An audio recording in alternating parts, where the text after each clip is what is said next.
So let's just start with the first step, which is the product. And this should be a fairly easy step for most people because we all have a lot of product knowledge in our head. We have either been trained on our product or we think about our product a lot. And so we have a lot of knowledge in our head. So the first step is let's stop and think about, okay, what is the product that we're creating this sales message for? And by the way, we use the word product a lot to refer to what it is that you're actually selling. Certainly, this process works for services. So instead of saying product or service, we just say product. In fact, this process probably works better for selling services than physical products. But whatever you're trying to sell, let's identify that. I'm actually going to use an example as we go through these 6 steps. And I'm going to try to use a common service that just about everybody can probably relate to or get their hands around. And I'm going to create a sales message for selling web design services. So once you identify what is the product that you sell or want to sell with this message, let's stop to think about what are some features that are included with that product. So with web design, we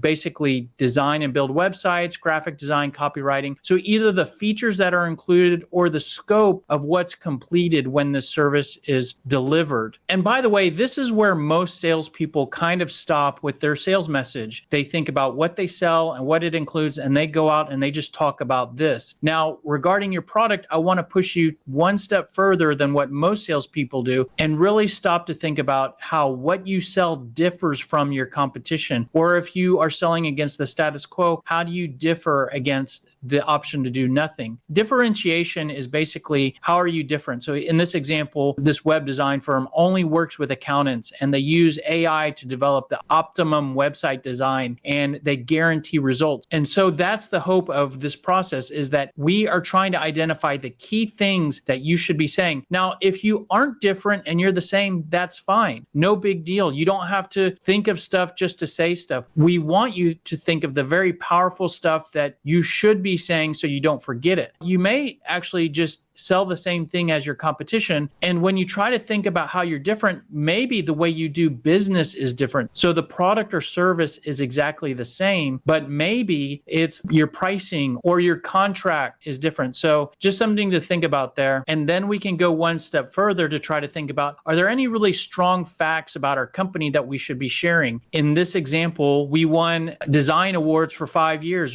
been in business for 30 years, a woman-owned business. So if there are some really great facts about your company, we want to get that in your sales message. If you're a startup company and there's nothing real strong or worth mentioning, no big deal. You can skip that step. But that is basically it. What we've done there is we've completed step 1 and we've outlined the product or service being sold.